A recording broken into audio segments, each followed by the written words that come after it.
Just a quick announcement. On Saturday, March 3rd, 2018, that is this Saturday, I will be speaking at the TypeOne Nation Summit for the New Jersey Metro Rockland County JDRF chapter. Going to be giving a presentation called Bold With Insulin, but, presentation. I'm going to bring a couple of slides, and then I'm going to talk a lot like I do on the podcast. Come on out. There's a link in your show notes where you can get your free ticket.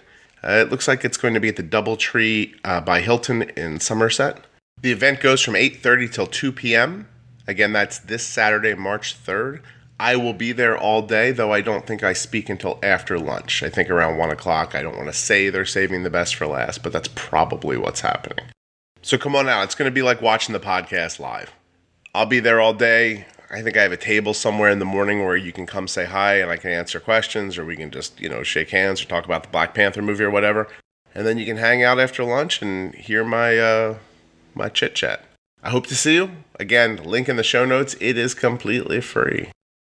All right, let's talk about the podcast now. Welcome to episode 152 of the Juicebox Podcast.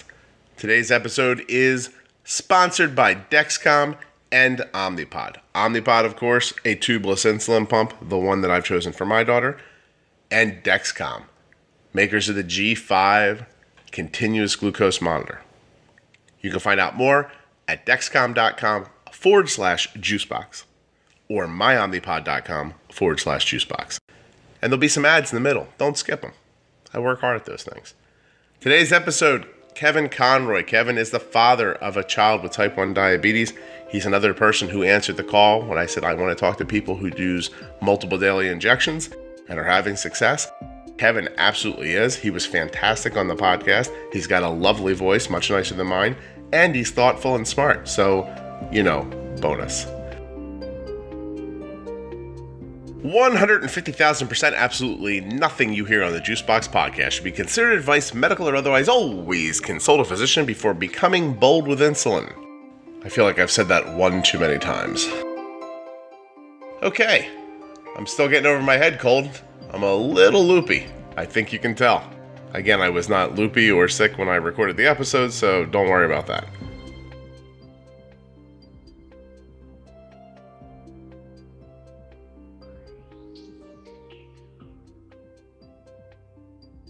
My name is Kevin Conroy. I'm the parent of Tyler. He's a type 1 diabetic.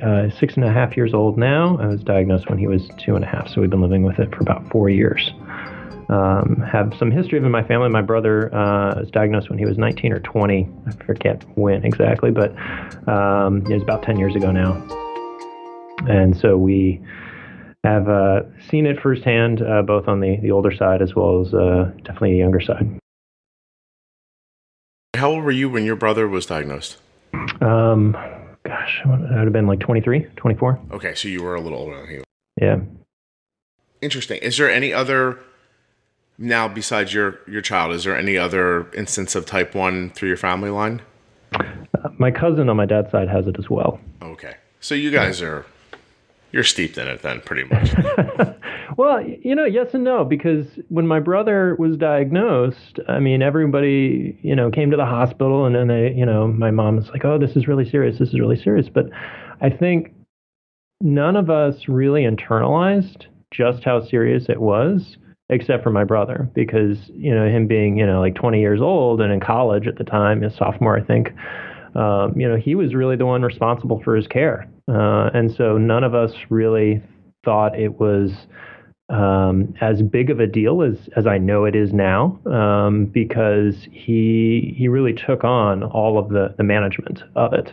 And so none of us saw went through that same learning curve of counting carbs and dosing insulin and everything like that, because, after he was released from the hospital, he was right back at college. And so it was.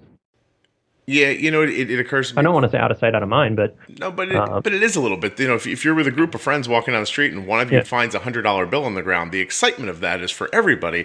And then he leaves and takes the 100 with him, and you don't think about it again. You don't you don't get to spend it, and in an odd way, your brother's given this disease, and everybody's there going, "Oh my gosh, that's incredible! Sorry, this sounds sad," and blah blah. And then he goes back to school. Exactly. And and it's not like you sat. I'm assuming you didn't spend every day just thinking about him and this diabetes that he was going through, because probably when you saw him, he was okay. You know, when you converse with him, he was okay, and you don't think about all the details of it.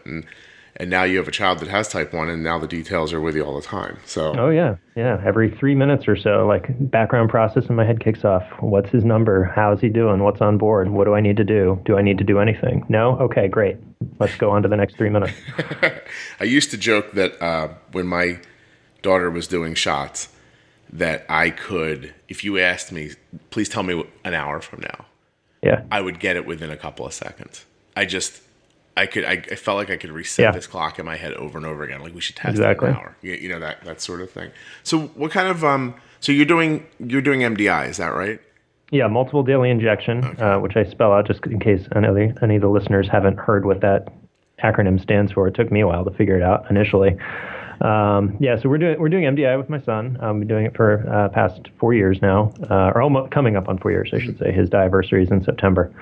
And, you know, as a longtime listener of this podcast, I think a lot of the advice that you've given in terms of, you know, being aggressive with diabetes, not being afraid of diabetes, having a healthy respect, of course, for it, right? But being aggressive in terms of how you're handling highs and not being as afraid of lows, but respecting lows, has really helped us get better control in the last year or so.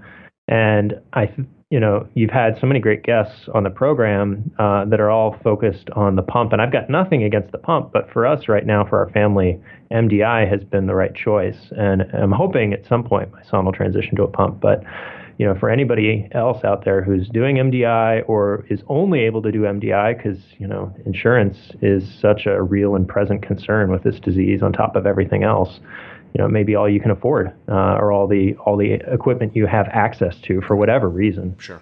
And I think that there's a lot that you can do with MDI to still get great results. Maybe not quite as good as you could get with a pump just because of the dynamics of insulin and, you know, having, you know, just getting it in a shot. Even if you do 10 shots a day, it's not the same as the constant drip as a pump, but I think you can still get really great results with MDI. And I felt it was important to, you know, just make sure that's a part of the conversation too, because I think you had so many rich conversations on the program, and I think it's so great that you are taking such efforts to paint such a rich picture of the whole type 1 spectrum. Well, I appreciate that, like I told you before, I'm trying so hard to add something in this space, but it's not where you know, if you listen to me tell my story, when we were MDI, I wasn't doing very well. And so I have no genuine expertise whatsoever, but I do think that our conversation, you know, and I've reached out to other people before. I think you might be the third person. One of them hasn't aired yet, but you know, it's like, hey, I'll come in and talk about MDI, and I'm like, great. I'm like, how are you doing with it? They're like, well, not so good. I was like, well, that's not going to be helpful, but okay. I mean, I'm like, okay, that'll still be a good conversation. It just won't get to this thing. Oh, here comes Arden with her lunch. Excuse me. All right, no worries. Take time. This is a tough day because she was at gym, and so I can only see her CGM from about 25 minutes ago. And so I don't 100% know where she's at right now. And I'm going to ask her if she can see the number or if she's been far away from it enough that she doesn't have it yet. And it might pop up while we're talking. But no matter what, she's going to say, Dad, I feel fine. Let's bolus. I guarantee you that's what this is the text that's about to come back to me. I'm in a blind spot too right now with the CGM because he's out of cell phone range right now. So. And how long have you been with because I know you've been doing the shots the whole time, but how long have you been doing this? And is it a Dexcom or which one are you using? Yeah, it's a Dexcom. We're in the G4. We've been doing that for the last year. Okay. No, I feel fine though. I knew it. So I'm just going to give her the bolus, I think is right.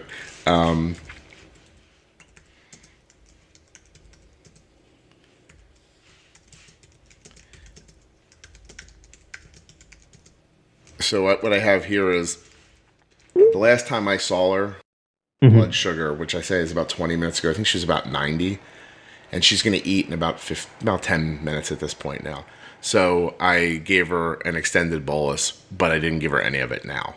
So it's an 8-unit bolus, and it's all just going to start going in now. So she'll have probably 4 units of it by the time she starts eating, and you know, by the time she really digs in and eats the rest of it, should be going. And there you go. Hopefully that'll work out okay. Her school has been a cell phone Bermuda Triangle the last week or so. So, okay. That's always frustrating. Make sure that she had it. She does, and you never know. Okay, so you're using Dexcom, and you're using MDI. You're hoping, isn't it funny, like, you're hoping for a pump, but at the same time, you're very happy with MDI. So, I really do want to, if you don't mind having a more nuts and bolts conversation with your episode, let's sort of like, let me ask you a couple of questions, answer whatever you're comfortable with, and then I'm going to try to walk you through a day. So, are you comfortable telling me like what your kind of average A1C is? Is it stable, or does it bounce around a lot, or what do you see usually? Yeah, so for the last year, since we've been on Dexcom, his A1Cs have been 6.9, 6.4, 6.8, and I'm based on all the Dexcom data, projecting a 6.7, 6.8. Coming up for our next endo appointment, which is Wednesday. So you do have a ton of stability then. That's because that's almost a full year of staying right in the same space. Before the Dexcom, did you have any idea what you were doing? Yeah, so I plotted it all out, thinking you'd probably ask. When he was diagnosed 4 years ago, he had a 9.4. And, silly us at the time, they said, okay, well, they taught us the rule of 15, right? So 15 carbs and, give him a unit basically.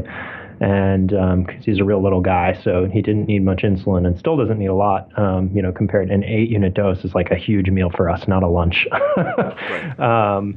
And he jumped up to 11.3 for his first check-in after diagnosis, because we, foolishly, or naively, I should say, not foolishly, naively, went to the store and we're like, great, well, let's just buy all these snack packs that say 15 grams of carbs on them. So we loaded up on goldfish and raisins and grapes and all these other things that now we realize, oh gosh, why were we giving him all the things that are going to spike his blood sugar? But we didn't know. Right. We didn't know. We were brand new, and we didn't understand the effects that fast-acting carbs have on blood sugar.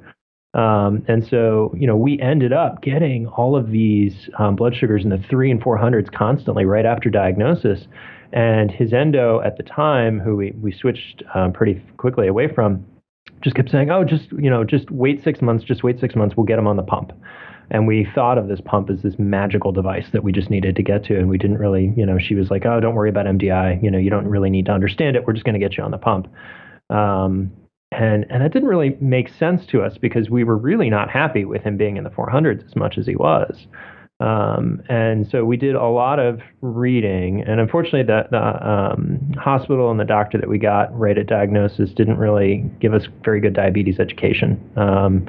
Or maybe they did on that first day. And, like many parents who are sitting in the room and a diabetes educator comes in and just like turns on a fire hose of information for 45 minutes while you're like still catching your breath from your child nearly going DKA.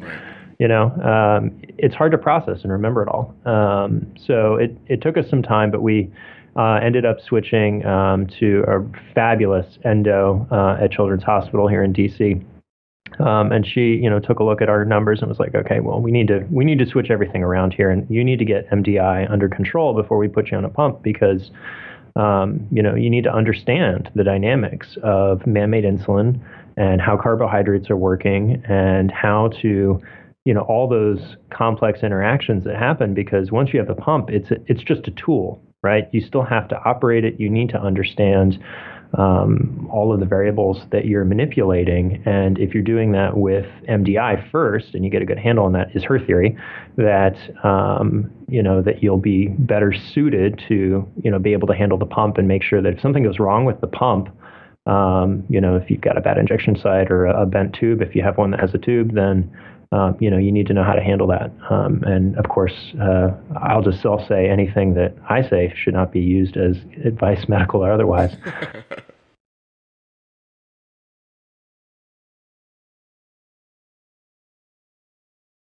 And so her medical advice for me and my family alone was that we should, look at MDI first and really get that under control. And so we got some nutrition counseling and really started to really understand about glycemic index and everything. And so from that, we got his A1C down from 11 to 9, and then down to high 8s. And so that was pretty good. But the more that I read about things and then eventually found your podcast, I thought, oh gosh, like there's still so much room for improvement here. And I think the Dexcom was really the game changer for us. And Because so you I could think, see it you know, then. one of the issues with MDI, right, is that you've got so little control over providing kind of continuous insulin, and that if you're just giving, 5 shots a day, let's say, of insulin, you need to figure out your timing really carefully, and not having without the insight that a Dexcom provides, it's really, really hard to make MDI work as well as it can work on its own.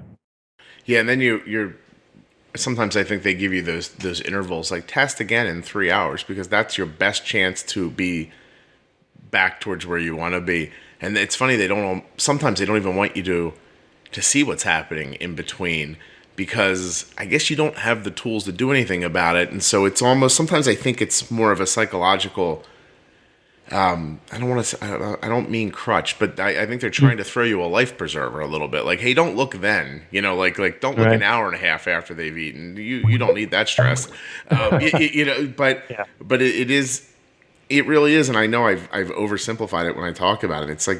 It's advice that won't kill you, but it's not advice that's going to let you live like a really healthy life. And the real problem is when your blood sugar's high or too high, these issues that it's going to cause health-wise are down the road health issues. So once your body adjusts to your blood sugar being high, you really don't feel like there's anything wrong. And then it's just a waiting game until it becomes a real problem it's probably not reversible by that point. So I like knowing. I think it's just better to know up front what you're really doing and what you're dealing with. So I heard what you're saying. Prior to Dexcom and everything, you were slowly coming down with injections, but your A1C was still sitting in the 8s, which you weren't happy about once you realized you shouldn't have been happy about it. And Right, exactly. and then you get the Dexcom. What is the first thing that being able to see the continuous glucose is? Like, what's the first thing it made you feel? I'm assuming it made you feel horribly inept at first, but then once you got past that, how did you feel?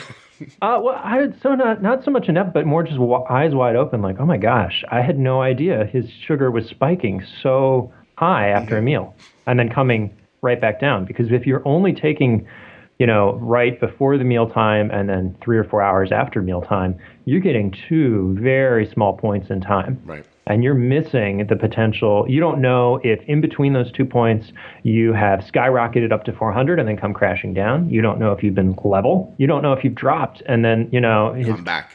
His body was just like, we need to release some glucagon and let him rise up or glucose rather and rise up and I think for us it was you don't drive a car with your eyes closed. Right? You are constantly making adjustments and making sure you're staying in your lane. And I think, for anybody who's got a CGM, if you're viewing that as trying to stay within your lane and stay between the lines, knowing when you're veering off course is really, really important. Mm-hmm. And having that data then lets you make better decisions. And so, sure, even, we have plenty of days where he'll end up in the 300s, and every once in a while a 400, although it's very rare now, thankfully. But it lets us see what's happening and then adjust course. So one of the things that we did right away was get a Pebble watch and get one of the Night Scout watch faces for it, so that I'm able to watch his numbers remotely. And for me, I think that is almost as important as the Dexcom itself, because him being, I was 5 at the time, 5-year-old boy, very active, wanting to run around, he doesn't want diabetes to get in his way. Mm. And so me being able to just glance at my wrist to know what his number is a game changer for him. Because I don't want to stop you just for a second to make sure people understand. So you don't have the G5, so you don't have the share feature that's built in. So you have the G4, so you're using Night Scout so you can see things remotely. Is that right? So we have the G4 Platinum, so it's got the share feature. So it's got the we use the Dexcom app. He's got an old iPhone that stays with him. That it's just an uploader phone basically. It just has the Dexcom app on it.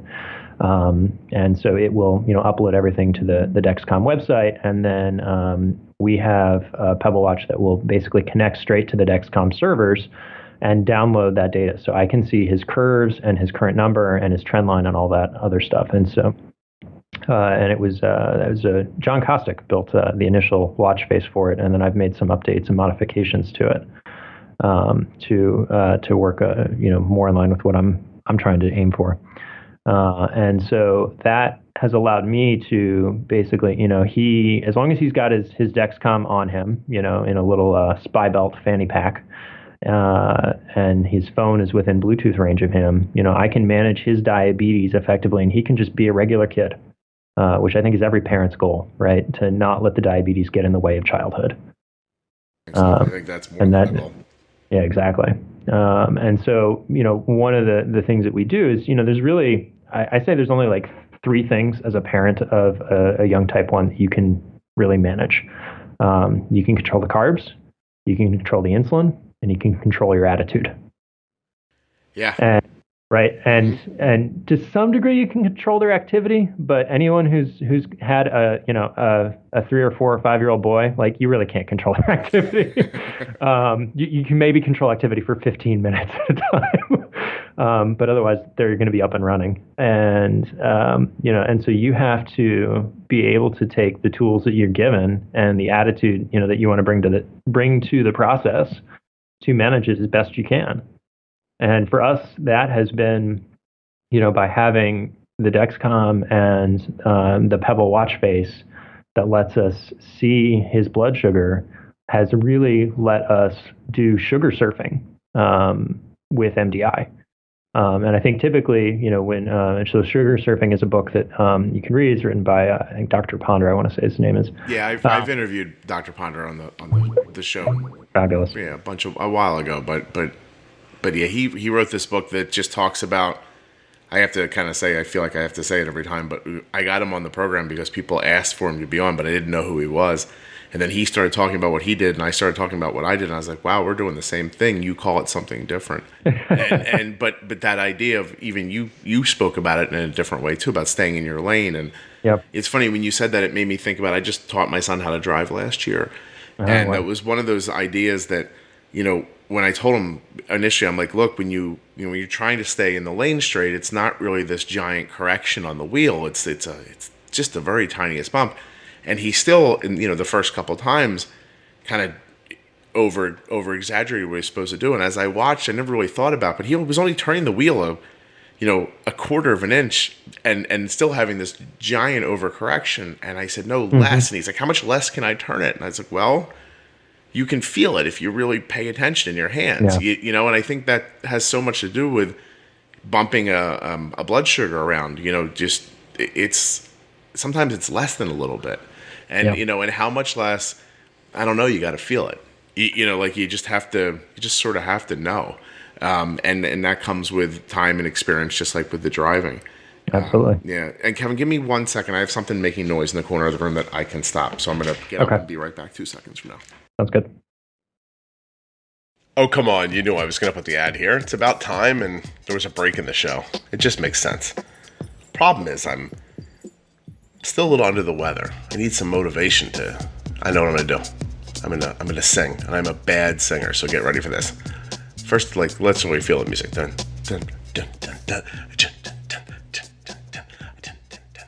And it goes boom, ba-doom, ba-doom, ba-doom, and I'm going to start talking now. Omnipod is fantastic. It's a tubeless insulin pump. They are going to offer you a free demo. All you have to do is go to my_Omnipod/Juicebox. That's where Omnipod will send you. I had to breathe there. Sorry. They're going to send you out a free, no obligation demo pod. You can try it on and see what you think. Getting. You're gonna love it, like I'm saying. Then you call them back and say, hey, that Omnipod was pretty cool. Let's move forward and get myself untethered. I want to make small adjustments to my blood sugar without having to inject all the time. That's what I want to do. And then they're gonna say, okay, and then that'll sort of be it. And you'll be using an insulin pump. I don't even hear the music. myomnipod.com/juicebox. Nowhere else will someone sing so poorly to you about something so important. Go to the link in your show notes. Try it today. There's no obligation. It's absolutely free. There's no reason for you not to. I'm guaranteeing you're going to be happy you did. All right, let's get back to Kevin. And I'll never sing again, unless I maybe do it in the next ad, because I think I'm on some medication for my head cold. I'm sorry about that, but that's much better. And it wasn't basal. I didn't have to gag a dog or anything like that. And so how do you do that with MDI, though? Like, how do you bump? Like, I know what I do. You know, this morning, Arden's blood sugar was coming down the stairs from school. For school, it was like 110, and it started to drift up. So I gave her some insulin. It wasn't enough. So a half an hour later, I texted her back. I said, do a little more. It ended up being too much. She went down to 70. She drank a little bit of juice. She came back up to 90. Like, but how do you do that with injecting and your son also not being with you? What do you do? Yeah, so it's definitely harder when he's at school because the doctor's orders are just to dose at mealtime, or if he's sky high, over 300, then we can get a correction dose called in. So primarily this is something that we're doing at home on nights and weekends and over the summer on breaks, that sort of thing, because there's less. I've just got less control when he's at school, and that's okay for now. So mostly what we do is we're looking at trying to manipulate the variables that we can manipulate. So pre-bolusing is a huge part of our strategy now, and it never was before. Because typically when they say MDI, especially with young kids, some of the recommendation is to wait, at least in the initial education, wait till after the child is done eating, because you don't know what a picky 2-year-old is going to finish on their plate. Right. And so if you are giving a dosing for, say 40 carbs or something, they only eat 10 carbs worth of it, you might have a pretty big problem on your hands, an hour and a half from now, especially if you don't have a Dexcom. And so, they're out of abundance of caution, which I don't fault them for, are advising, taking a safe approach and kind of, keeping things out of high risk zones, but still, I would argue, risky zones in the long term. They're getting rid of the acute risk and trading it off for long-term risk. So, a lot of what we're doing is now saying, okay, well, let's pre-bolus him as much as possible.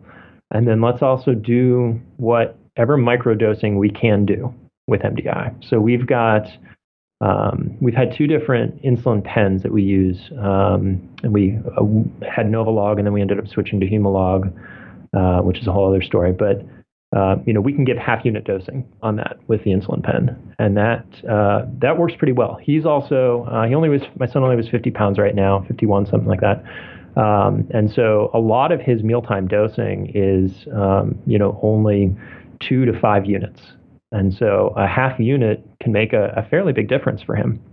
And of course, me sharing the dosing is not super helpful because everybody's dosing strategy is completely, dependent upon, what their experience is and their body type and, what works for them. So, don't use my dosing as a guide for your dosing, but I provide that just to, give context. you, the context, right? In terms of what does a half unit mean? Because I think, probably for grownups, you hear a half unit and you're like, well, what's that half drop going to do? Nothing. But for somebody with, smaller body mass, a half unit can be a lot. And it can be quite effective to turn a 180 into 100 overnight, which can be helpful. And so part of what we did is really try and understand what his ratios are in terms of insulin and carb sensitivity. And I think taking the time to really do that thoughtfully over a period of a couple of weeks, and you have to continually update it as kids are growing, but understanding that giving him a unit of insulin for my son will reduce his blood sugar about 100 points, all other things being equal. And giving him 1 carb will raise his blood sugar about 10 points. So understanding that dynamic has let us really take control of things. Now, that can vary from day to day, depending on whether he's got growth hormones or how active he's been and all those other things. So it's just like our starting point for how we're handling stuff. But in the middle of the night, if he is at 200, a few years ago, it would have been, oh, that's great, that's awesome. And now it's like 200 is too high. I don't want him sitting at 200 all night. I want to try and get that down to, a 120 or a 100 if I can, or even an 80 if possible. But I've also noticed that, his diabetes can tend to swing a bit. And so I like to leave a little bit of padding on it. So I try not to hang out around 70 or 80, which I know, some pumpers have told me they can do quite well. And so 100, 110, 120 is a little better for us right now. Yeah. In terms that makes of sense where your A1C is. That's exactly matches up. So yeah, exactly. Yeah. And in part, not because, I'd love it if he could ride at an 80. It's not that I've got anything against that, but I have just found more often than not that, if I try and ride him at 80, the floor can fall out from under us more often than if I let him ride at 100. So just searching for that stability so that we can all get a good night's sleep, right, is the goal. So is there really no secret to MDI other than you're seeing, because you have the Dexcom, you can see what's going on, you can make adjustments, and you're just willing to inject more often? I mean, for us, that's been it. And, I should say, that's not been necessarily the doctor's advice, but, we kind of went Wild West and said, well, let's just try giving him a half unit or a unit outside of mealtime. Because it's not a lot of insulin. It's not like we're crashing him. And with the Dexcom, once we got good enough at the Dexcom, and I should also emphasize, we didn't start this the day we got the Dexcom. Well, the first couple of weeks you just stare at it going, now I don't know what I'm doing again. Exactly, right. And so it's you need to get good. I think, the key to all of this is really making sure that you are getting good calibrations on your Dexcom and you're getting really reliable data. I would not do anything that I'm suggesting until you are positive that you know how to work a Dexcom properly. And I think a lot of that is you just need some practice for a couple of months. Right. Right. You need to know how to do insertions so that they work. You need to, and you're not getting, question marks or failed sensors, immediately, which I think our first 3 failed on us. And my son was like, I don't want to do this anymore. Did you yell, I don't want to do this anymore? Well, now we all agree on something. Exactly. So we've got that in common, which is great.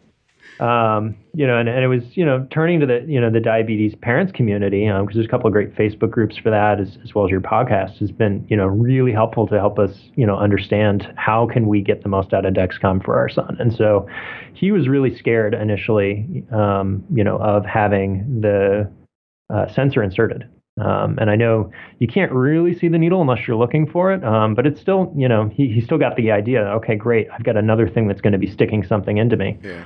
And he was willing to do the first one. We did the insertion, and for folks who've not done, or even if you've ever done a Dexcom insertion, or even if you haven't, right, that first time you're going a little more slowly because you're not really sure what you're doing. Mm-hmm. You're pushing the plunger in, and then you're pulling back out, and so that needle stays in a little longer those first few times while you're getting the hang of things, and it hurts. It hurts more, and so it wasn't until we figured out that we could get numbing cream for his skin and numb it out that really made him a willing participant in the process. And for me, that makes a world of difference in terms of level of care. And do you move faster now too when you're doing it? Your hand absolutely. Yeah, absolutely. I can. Go ahead. I was just going to say, it's funny as you were describing it, I felt like you were describing trying to pop a really thick balloon with a dull toothpick, because you're just, instead of just like bang, like you have to go, you have to press that plunger. And by the way, I'm pretty sure that by the time the next iteration of the Dexcom comes out, the inserter will be automatic. Yes. So, but to your point, you're introducing something to your son that's, he doesn't have an insulin pump, so he's not accustomed to having something attached to him. So there's that. Plus, it's going to stick into him. So there's that. His frame of reference for that is the needles. He's young, and he's like, I don't want to do this. And what are you going to explain to him? No, you don't understand. Yeah. No, but I can get all this great data 24/7 now.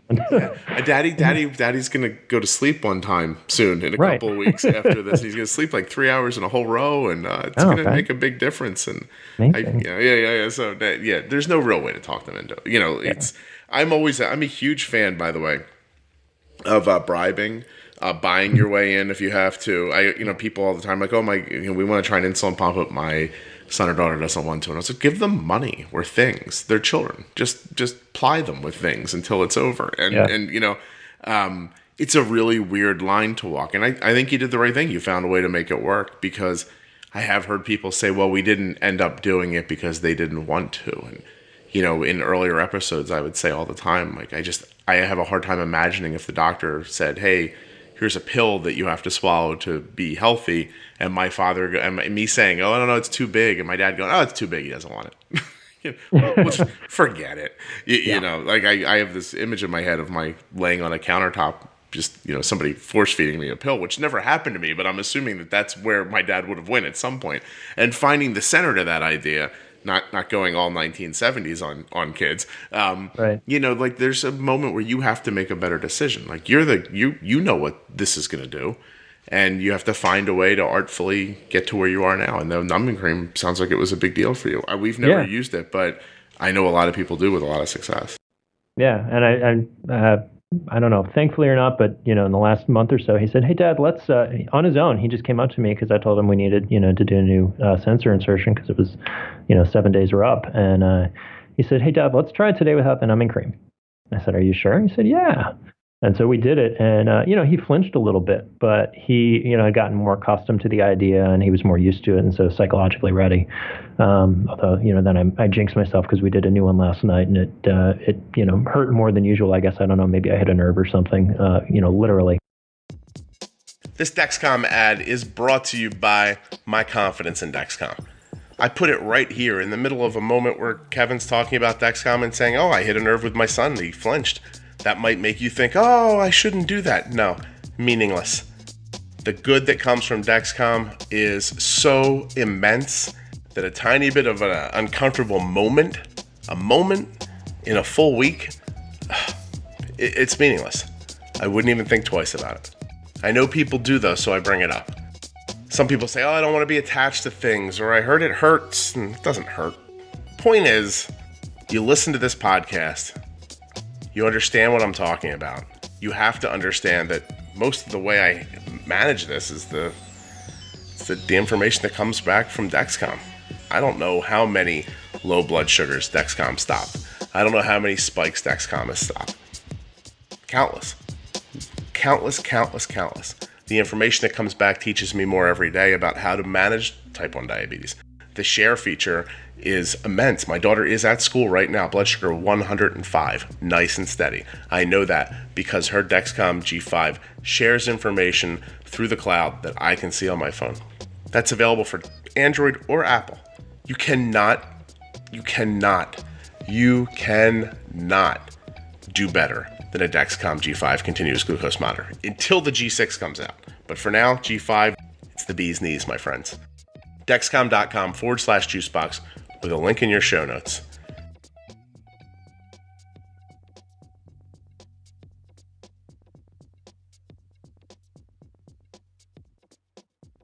Of course, way outside of medical advice, have you considered restarting the sensor at the end of the 7 days? We have. And so we used to only do, and this is where if any of the Dexcom folks are listening, right, they're going, oh, that's not FDA approved. And so I'll acknowledge that right now. But, we had done just the abdomen and we were getting a lot of failed sensors are getting a lot of triple question marks after a few days. And in large part, I think, because my son's a real skinny guy. He lost some weight around diagnosis, even though we caught it pretty early. And it's just, he's not gained a lot of body fat. And so we ended up trying his arms, and that has worked really well. We're getting fabulous readings from there once the sensors had a chance to, get out of that first 24 hours. I honestly don't know where the FDA says to put them, but Arden only wears hers in her hips, so she's never put them anywhere else. It's too, and you should see some weight gain when you're. Sorry about that. There's. I know that noise. Yeah. She's eating. She's not eating fast enough. So, you can. What was I gonna say? On her hips. I'm now going back through my own thoughts. Sorry about that. What was I going to say about the sensors? And oh my gosh, I'm going to have to come back to it. I completely lost my train. The first 24 hours? No, it's gone. It's gone, Kevin. I'm close to forgetting your name in this moment. My brain completely reset. I it's never really happened to me before. This is the cost of type 1, right? Yeah. Oh, please. I was Arden played softball all weekend, and it wasn't just softball. It was tournaments that were an hour from the house. Game started at 8. Had to be there at 7 to warm up. I was getting up at 5 in the morning, and rousing her out of bed, which looks like a crime when it happens, because you're just like, you have to get up. She's like, I don't want to. And you're like, no, I'm like, get up. She's like, okay. And then, you get out of the house and you race down the highway and you get to this thing. And she plays 3 in a row. And the first day it wasn't too bad. Actually, the first day in the afternoon, her blood sugar sat at like 85 through all the games. Wow. And then I was just like, oh, this is going great, but it's going to go sideways on me at some point. Like, I really know it's going to. But she gets in the car and she was hungry. And I, listen, if anybody doesn't believe it, I took my own advice. Like, she ate food and I bolused for it. I didn't give her all of it because I knew she was going to get low. I gave her some, and some was still way too much. So we got home and she got low and we had to address it, and it was fine, Right. But then overnight she was okay. I did some basal adjustments that kept overnight okay. And then the next day, like right back to it again, like 5 o'clock in the morning, get up. She and I are down there. They play this real early game that ends at 9:30. And then we end up at a convenience store where she buys this big sandwich and, oh God, what does she have? Sandwich, cut up fruit, chips, and something else. And then she's, I gave her insulin for it and she starts eating. And then she gets about halfway into the sandwich. She goes, this isn't very good. And I was like, oh, okay. All right. So I cut her basil off trying to catch up. And by the time it looked good, and then going into warming up for the next game, I was like, "Ooh, this is not going to work out." Yeah. So she ate a banana real quickly before the game started. I actually ended up shutting her basal off a little longer, and actually that game she played, that one was a little more on the cusp. She played at 75 for a little while, and then she drifted up over 80, and then when she was eating in the car, I learned my lesson, and I didn't give her as much insulin driving home because they lost that last game. And it was just, it's always a learning curve. But then I really used what I saw the night before to avoid any lows last night. We didn't have any lows overnight last night. So I slept really well overnight last night. Good. Yeah, which was why I'm upset that I lost my train of thought, because I actually woke up this morning and the first thing I said was, I feel really rested. Like, it was almost to the point where around 5 a.m. I opened my eyes for a minute. I don't have to get up till 7 during the week. And around 5, and I was like, I could get up now and be okay with this. And I was like, but I wonder if I could go back to sleep and get 2 more hours, try to bank them for tomorrow if I can, which I don't think is how sleep works, but nevertheless. Okay, so you guys you've made the conscious decision to inject more frequently. Yeah. And so you are still sort of acting like an insulin pump would on a rudimentary level, in as much as that you're, because what a lot of people say is, well, when I get a pump, then it's not such a big deal to bolus for a small snack, or I could throw 5 carbs or something in my mouth and give myself a tiny little bit of insulin, or up my basal. So you don't have to control your basal rates, obviously. Yeah. But you have just made the conscious decision to inject more. How many times a day do you feel like you're injecting? I'd say probably at least 5. But, some days maybe it's as upwards as 10, and many of those are going to be small doses, half unit, bumps. A unit and a half. Yeah, exactly. Just little bumps. And really it's about knowing, okay, maybe a half unit or a unit is going to be too much for him right now. Maybe there's a little bit of stacking that's going on with the insulin. So as long as I make sure that I've got fast-acting carbs nearby and I know what he's about to do activity-wise, we can really leverage that, and get us into the numbers that we want and keep him within our wider range that we're aiming for right now in MDI. I suspect whenever he does get a pump, we'll go, really tight, 80 to 120, as I've heard some people do. But, right now I'm trying to keep him between 70 and 200. Okay. And so when you bump over 200? I really let the curve do the talking. So if he is rising quickly, then I might throw an extra unit at it, because maybe I just guessed the wrong number of carbs for the meal. Right. And when I say guessed, I mean, I have a food blog where I have calculated down to the exact carb every single one of our family's favorite recipes. And it doesn't matter sometimes still, right? Sometimes it doesn't matter, right? It just, maybe we got the pre-bolus off by a few minutes, or maybe he's just got human growth hormone going on, or maybe he's coming down with a little cold or something. You can never tell what the day's going to throw at you, or all the other variables that you can't see. So for me, it's just, okay, do we have the right trend line going on? And if it's not the right trend line, what action can I take to get the trend line back into some sort of way that I want? And so if he's starting to go up, we look at, well, can we have him go play outside, or run around at all? We've got a small trampoline in the house, just a real, little one for indoors. Yeah. And for whatever reason for him, jumping on a trampoline will drop his blood sugar faster than any other activity we have found. When he goes to some of these trampoline places for birthday parties, I bring like 4 or 5 juice boxes, and I'm just, before, even though his numbers are flat, before he gets in, I'm like, just drink this juice box because we need to get ahead of this. And sure enough, he'll come back 20 minutes later for, Smarties or a Jolly Rancher or something, because he's already dropping, even with the juice box on board. So no, that sounds about right. It really, it really does, and you're handling it correctly too, because you've reverse engineered the insulin idea for the carbs, right? Like, yeah, because for people listening, hear what Kevin just said. You have to time the insulin correctly and pre-bolus correctly so that when the food starts affecting your blood sugar, the insulin's in there having the fight. And on the flip side, sometimes you have to time the carbs correctly so that when activity or something like that is causing a drop, you can also get that fight happening at the same time, so you don't drop and then come back up. But maybe as the activity is trying to pull you down, the carbs are trying to pull you up, and maybe that's how you stay stable. It's the same idea, just moving the ingredients around a little bit. Exactly. And that's a huge credit to you, because you haven't been at it that long with the Dexcom. It sounds like 3 endo appointments and 1 more coming, and you figured all of that out that quickly. That's to be commended. That's really fantastic. Now imagine had someone told you that 4 years ago, right? Dan, what do you think? Now you're a really clear-headed guy, and you're really good at describing your thoughts. So let me ask you a question. Yeah. First endo appointment after you're diagnosed. It's 3 months in, maybe you're there for the first time. Someone would have laid this out for you. Do you think you could have accepted it back then? I think this is something you have to get to iteratively.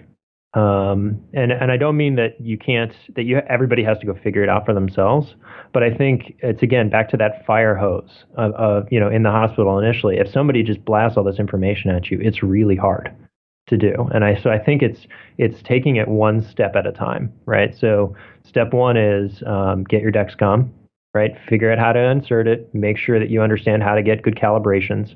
And I think that has been, actually figuring out how to calibrate the Dexcom has been, I think, one of the biggest secrets to our success, which is, only calibrate when it's level. Make sure that you don't have, that you didn't just have a lot of physical activity that's going to be dropping your blood sugar. Make sure you didn't just eat something that's going to make the blood sugar spike. I think, sticking with the driving analogy, I always think of it because, for folks who don't know, Dexcom and all CGMs measure the glucose in your interstitial fluid, not your blood, right, which is what the glucometer does.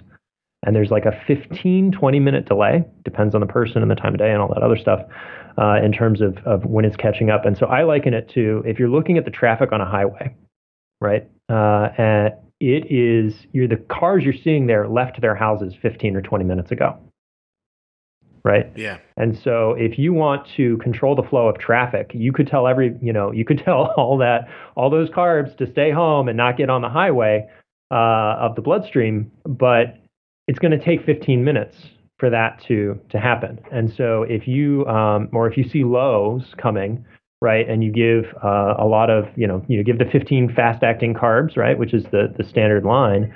The reason you have to wait 15 minutes to check is because it's going to take the body that much time to get it moving in there. And so making sure that you're calibrating your Dexcom at the right time when you don't think there's a change that's about to happen has given us the best numbers. And that has given us the confidence to be able to be a bit more aggressive with MDI because we can trust the data more. You feel like the data coming back is something that you're not, it's not such a coin flip then. Exactly. I wonder if this is how correct this is, and I'm going to start pumping in more insulin, and am I right, and all of that stuff. And right. You could even hear when I did Arden's insulin for her lunch, I hedged my bets too because I couldn't see her blood sugar for 20 minutes or so. So I was going off of what it was. Now, when it finally came back, which we never talked about, was I was off. It wasn't 90, it was 70.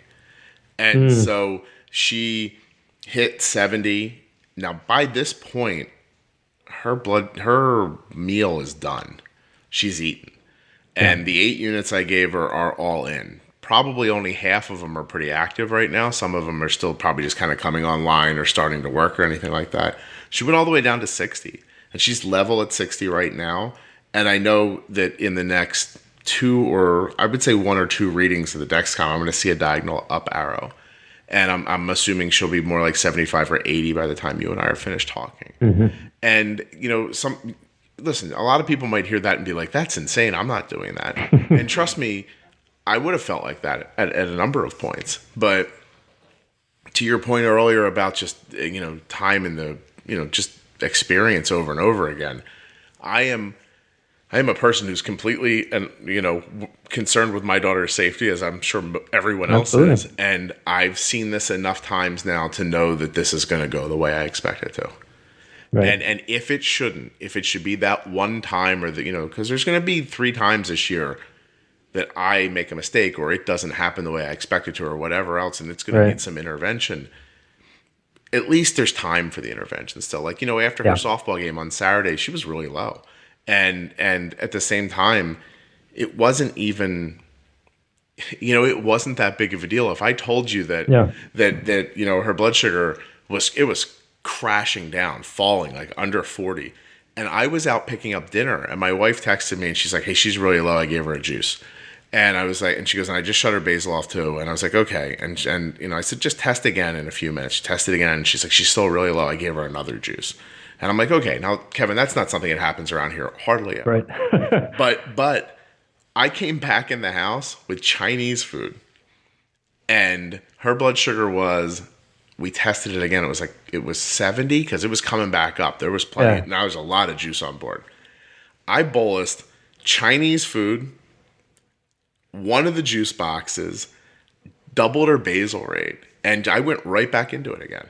I didn't skip a beat, and we did not get high from the Chinese food after that. That's fabulous. But that again, it's having done it over and over and over and over again. Like I know the fear, like, oh my God, her blood sugar was just 40, right? And it was probably going to get a lot lower. But here's this food. I know what this food's going to do, and if I let my fear take over right now, her blood sugar is going to be 400 before I blink, and I can't let that happen. So I just have to trust the food's going to do what the food's going to do. The insulin's going to do what the insulin's going to do. I took some experience I have knowing that she came off of a lot of activity, and I kind of tempered things a little bit for that. And I was much more careful afterwards, and as soon as her blood sugar leveled out where I wanted it, while she was eating, I shut off her temp basal. And, and I just did I just kept doing all those little things that, if I put myself back in my headspace from 7 years ago, everything this me now is saying sounds insane, and sometimes I just tell it over and over again because I want people to know that there's going to be a day it just doesn't seem that insane anymore. Yeah, and you said something earlier that I wanted to comment on for a second. I hope you don't mind. No, please. Talked about how it this understanding that you get just comes slowly.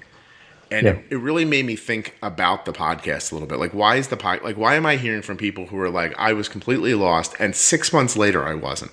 Because that's a fast turnaround, right? Yeah. And of course, it's how, if they're binging the podcast, it's how much quicker they get into it. But I think that there's possible that if you just went, I'm going to make up a number out of nowhere. I don't even know what episode 15 is.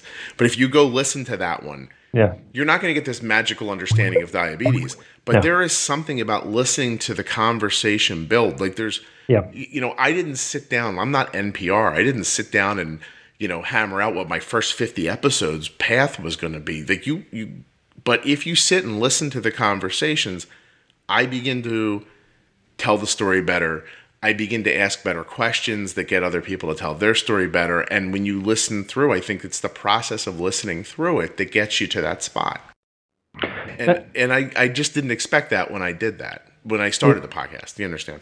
Yeah. And for me, it's been, as I've listened to, more episodes, and thank you for doing this, if I haven't said it already. Oh, no, please. Has been hearing, week after week, different people tell their stories about how they're managing it and how they're not settling for, an A1C of 9, right? And what can you do to get down to the 8, get it to the 7, get it to the 6, get it to the 5, right? Wherever you are, right? What can you do to get one, a half A1C better or a full A1C better?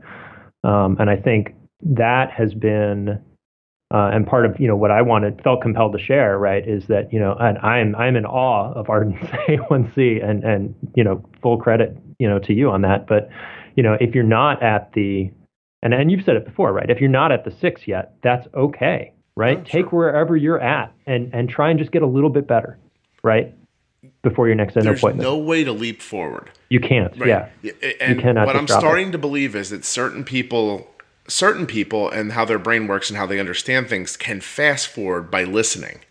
Like, because I'm getting enough feedback from people that says that to me, that I power listened through and it made sense. I had to go back sometimes.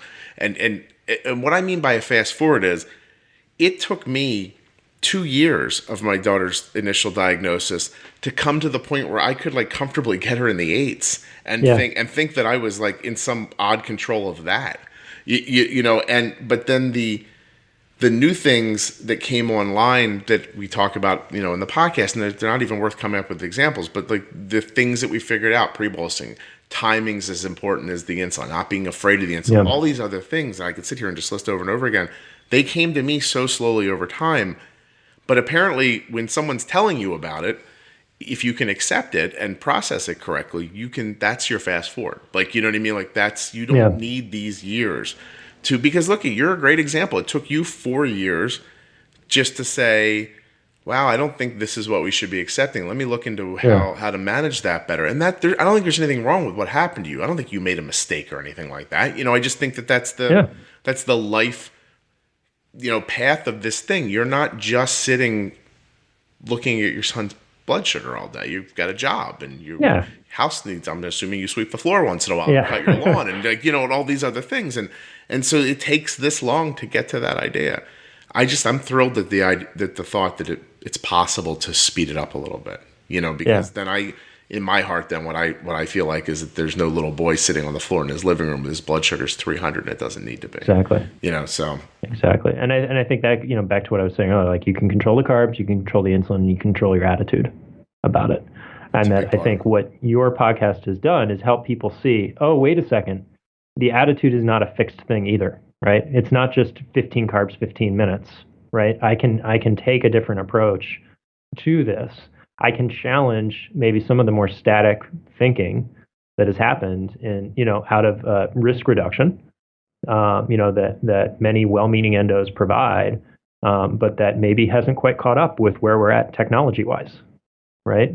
Because the guidelines we were given when my son was diagnosed, Night Scout didn't exist, right? So they didn't give us the advice of, well, what can you do differently if you can just glance at your wrist and see your son's glucose, right? And so that opens up a whole different world of actions that I'm able to take, and interventions that I can provide for him. And it's funny even too, we, as part of a study we did through Children's, we got a Fitbit for my son and for the rest of the family. And my wife wisely came up with the idea of there's no screen time until you hit your 10,000 steps for the day. Okay. And so that let us actually start to quantify the impact of physical activity and play on his blood sugar. And we still, I mean, no, we don't hold to that every day, right? Saturday mornings, mom and dad want to try and sleep in whatever we can. But,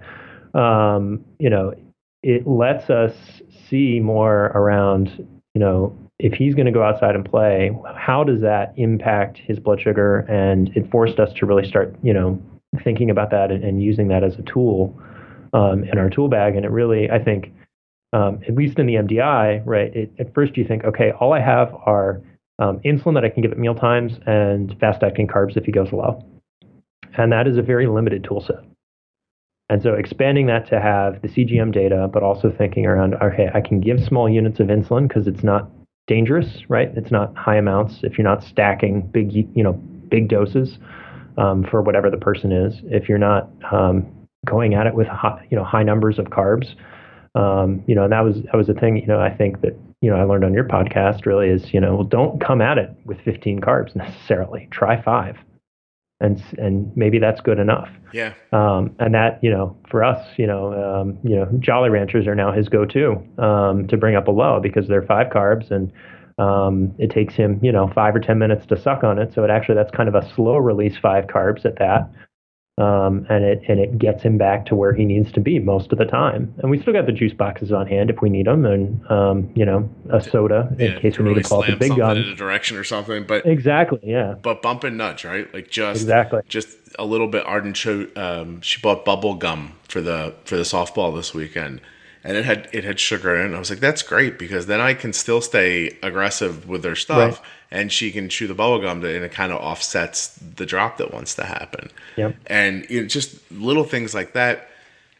You said it before, like you can't fault the doctors. 15-15, no. The 15 rule is what it is because they're not with you in that moment. And that rule is probably, I'm guessing, derived from the idea that, okay, look, how much would save a life in a bad situation? You know what I mean? Yep. Probably 15. And so that seems fair. And then it gets said enough that it seems like law, right. And then before you know it, the school nurse says, oh, I've seen it on so many orders. I know it's 15. They don't know anything about diabetes. 50 must be 15. It's on every one of the orders. And it's easy to dovetail back to what you talked about with your brother in the beginning, to just sort of out of sight, out of mind a little bit. Like, oh, these papers say 15. I do 15. None of these kids have died here. 15's the answer. And, right. And if 15's taken one kid to 90 because they were going to fall faster, that looks amazing. And then while 3 other kids are going to 250 at that school, and nobody ever thinks twice about it. And then you have doctor's orders that won't even let you adjust until you're, what would you say, 300? 300, yeah. Oh my gosh, that would make me mental. Yeah. And I'm sure it does you a bit too, right? There are days. So have you considered going to the nurse and saying, look, we're going to the doctor and saying, look, I want these orders to be changed? We've looked at it. He's in kindergarten right now, and so we've just been trying to, look at trying to minimize things, and it's also the kind of thing too. He's I'm checking my watch right now. He's 216 right now after lunch. He had lunch maybe an hour ago, and he's got 2 units on board, and so that'll pull him down a little bit. But if he's got PE or something, he can lose 100 units in 30 minutes. 100 points. Sorry, 100 points. Yeah. In 30 minutes, right? So it's understanding like what's the buffer that I need, given that he's remote from me and I'm not hovering on him. So I get much less aggressive with it when he doesn't have a parent around. Has he felt differently, do you think? Have you had the, like, I don't know how easy it is to have a conversation with a kid in kindergarten, but... Yeah. I mean, we've tried it. He says he feels fine. I think he's gotten adjusted to some of the highs, right? Which is a bit of a danger. But the other day he hit 400 for the first time in, I don't know, maybe even a year. Mm-hmm. Or I'd like to think it's a year. I'm sure we've had some, more than that if I go back through the CGM data. But it's 400 middle of the day. Just we had, I don't know what happened. Just the lunch hit him the wrong way. We tried to put more insulin at it, but it wasn't catching up fast enough. And mm-hmm. And he was there, and he just felt awful. He was hot, he was sweaty, and he was just like, Daddy, something's wrong. I was like, it's your blood sugar is just really high, buddy. This is why, we say no cotton candy, which he didn't have cotton candy, but it's like the one food he can't do. Yeah. Because it just, was too hard. And so we threw, an extra 3 units at it and gave him water, and, eventually he came, double arrowing down. But, a big part of that was, since I've got it on my wrist. I don't need to, interrupt his play to have him come over and have me check his Dexcom. I don't have to pull my phone out of my pocket and unlock it and, go check the Share app. As great as it is, I can just glance at my wrist, every few minutes, and I don't have to touch anything. I don't have to do anything. It's just a quick glance and I know where he's at.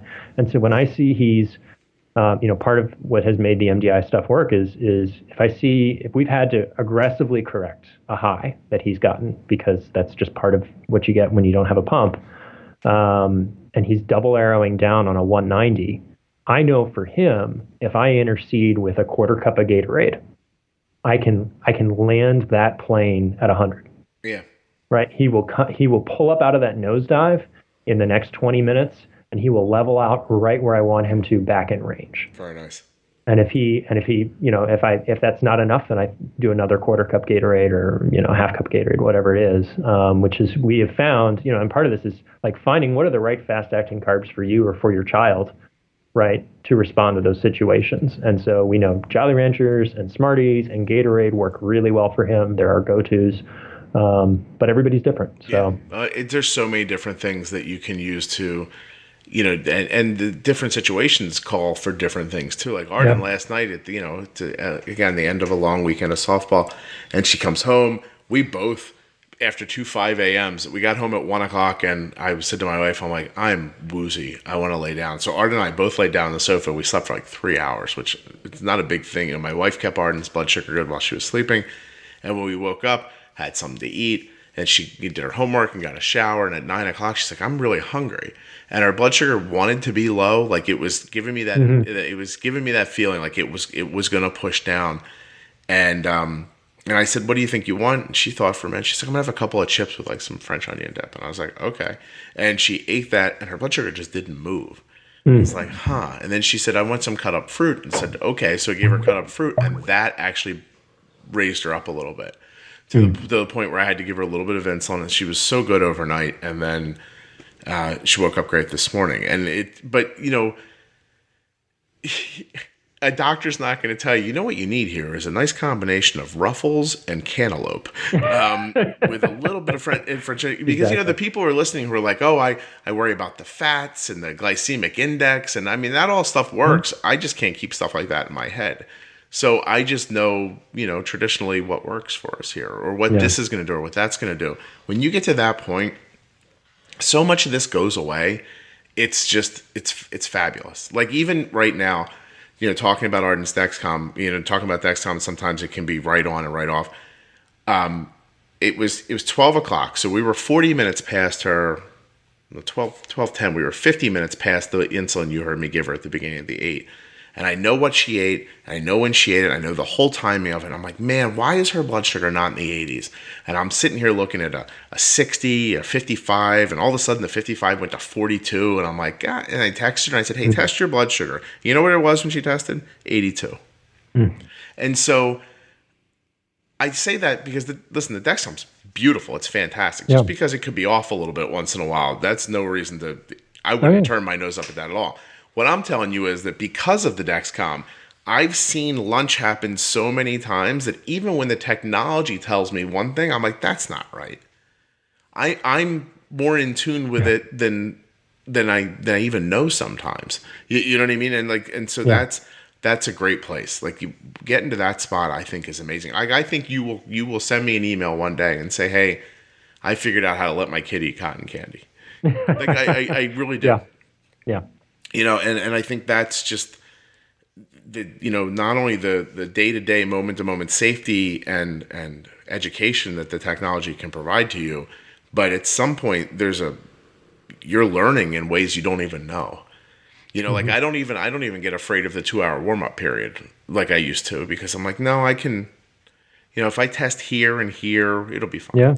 You know what I mean? So, and it's just, it's the repetition. It's fantastic. It really is. Kevin, you were fantastic, by the way. Why do you sound so good? What kind of a headset do you have? I've got a blue microphone. Oh, you're using not the snowball, but you have a good mic. I don't know. You sound fantastic. You recording any audio over there? Or you just have a microphone? Well, I went ahead and installed the audio studio at work for this, so look at you. Very nice. Worked out well. Good. you'll take it back, I'm assuming. Oh yeah. No, I didn't. I'm at work in the audio. Oh, you're actually working at work. Oh, okay. All right. That's fantastic. Yeah. Well, I want to thank you so much for doing this. And I think that, to kind of recap, everyone, I get a lot of notes. How do you do what you do with MDI? How do you do with MDI? And I went over it and I thought the only thing I can think of is you have to inject more. And now we have a guy here who's doing a good job with MDI. And, I think it proved out a little bit what I'm saying is you have to inject more. You have to just be able to put in insulin at odd incremental times. And your son's good with it. He doesn't mind shots. No, he doesn't mind it. We just do them in the arm, whichever arm we don't have the Dexcom in. Cool. And he's liked it. I think the one thing though you have to be careful with if you're doing this is to be really careful about insulin stacking. We've had a couple instances, and this is just part of the learning curve process where we go out to a restaurant, right, and they have an appetizer course and a main course and then a dessert course, and so with MDI we're having to dose for each one. Mm-hmm. And I have found that because normally he usually eats whatever's on his plate. He's good about that, which is nice. But if he packs his stomach full, his digestion seems to take longer. It slows down. Is what we've learned. Mm-hmm. And if I dose him for that dessert, even though it's got a lot of extra carbs, if I do it at the time I would normally dose for something, it's going to drop him. Yeah. And we've had to use the glucagon before when that's happened. And so this last, like 2 weeks ago, we went out to eat and he was having a chocolate lava, like cupcake thing. And I said, you know what? The last time we did this, he tanked and we got into a real dangerous low. I'm going to wait to give him this MDI shot for his dessert until I see he needs it on the Dexcom. Because at that point he was about 100 and he had like 5 units on board. And, he already had maybe, 60 carbs or something. He was going to have another 30 carbs. And I thought, I'm just going to wait this one out because I'm worried about the stacking effect. Yeah. And sure enough, he leveled out at 90. Yeah, you're getting close, Kevin, to being able to close your eyes and see what the insulin's doing and what it hasn't done yet. And I think that's because that's where I would have, if I thought I needed the insulin for the snack or, the dessert at the end, I would have extended it so that I could have cheated. I could have cheated and bailed on it if I needed to. Yeah. And that's just that I don't know that I could put into words, but I feel like there's a point you'll get to where you can say, okay, I know what the insulin's doing and it hasn't finished yet. Or I know there's some in there that's not being counterbalanced by carbs. Or right now I know I'm being pushed back harder from the carbs, but these carbs are going to stop at some point. And it's like Arden has this year, she doesn't eat sandwiches. So this year, Arden has taken a half of a bagel almost every day to school with her with some kind of like spread on it. And I can tell, I know when the bagel is done being digested at this point, because then I had to give her a certain amount of insulin up front so that the bagel wouldn't spike her. And then it holds steady. But then once that bagel's gone out of her stomach, it's not releasing, sugar anymore. Yep. I know she could go the other way. And so I was certain most of the year that I needed 9 units at this lunch to make this work. And we were always having to address at the end for a little bit of a low. And I finally I cut back the insulin for the bolus to 8 units. And now we're having like a much better That's great. A much better situation at the end. But I was forced to figure it out because she joined the softball team at school and she had to leave right from school to go play softball. And so I was putting a bolus in at 11:20, and at 1:30, 2 hours in, sometimes we were having to cut her basal off for an hour. So it was enough insulin to hold the food at bay, but then when it became too much and she didn't need any more, and there's just all that weird stuff it's so great. Like I'm going to ask you one thing before I let you go. We're over an hour, and I held you up long enough. But you mentioned once that you do want to get a pump, and so what stops you at the moment? I want him to get a pump at some point when he's ready for it. He has had a great attitude about type 1 so far, and we've been trying to recognize that it is his body, right, and it's his disease, and yes, we're his parents and we're managing it, we're responsible for his health, and completely take that seriously, but I also don't want to scare him off from the tech too soon. And so his uncle has a pump, and so he's been able to see it up close, and we've talked about it. He said, look, I like the arm shots still, which is what we call it. That's what we call it, Humalog, because that's where he gets it. And he's, I don't mind that. I don't want to have another device on me right now. And I go, well, look, I respect that. And if we're able to, from there, I said, okay, well, what can we do with MDI? Can we get him down into the kind of level he has? And so it's put the challenge more on myself for a period of time to say, okay, if he doesn't want to pump yet, how do I figure this out? How can I figure this out? And so far his endo is saying, look, you're below a 7A1C. You're great. I don't need to fix this. I'm in no rush to get you on a pump. His new endo is saying. Mm-hmm. And she said, we've got it. We've got all the pump tech and everything here. So whenever you guys are ready, we'll get you set up. And I'm hoping, before puberty hits, he'll do that so I can ride out the teenage years, with a little more sanity. But, for right now, he's able to, just go and run around and play and not have to worry, too much about the devices. And part of it was, we figured let's start with Dexcom and get used to carrying around that expensive medical device on a young boy. Right. And then go from there. So, yeah, I think you'll see in the nearer future that I think there's going to be a big shift in the technology again. I mean, everyone's working on an algorithm for their artificial pancreas, and you're going to see a shift again at that point, because so many of the things you're talking about right now as being speed bumps or impediments along the way, most of them lessen pretty greatly. Yeah, and part of it is as I've learned more, seeing that the artificial pancreases and the various projects are just seemingly around the corner. It's kind of like, well, let's just wait and get the really good artificial pancreas pump whenever it comes out. If it really is only 18 months to market still, let's wait another 18 months. Yeah, if you're that close, you really are very close.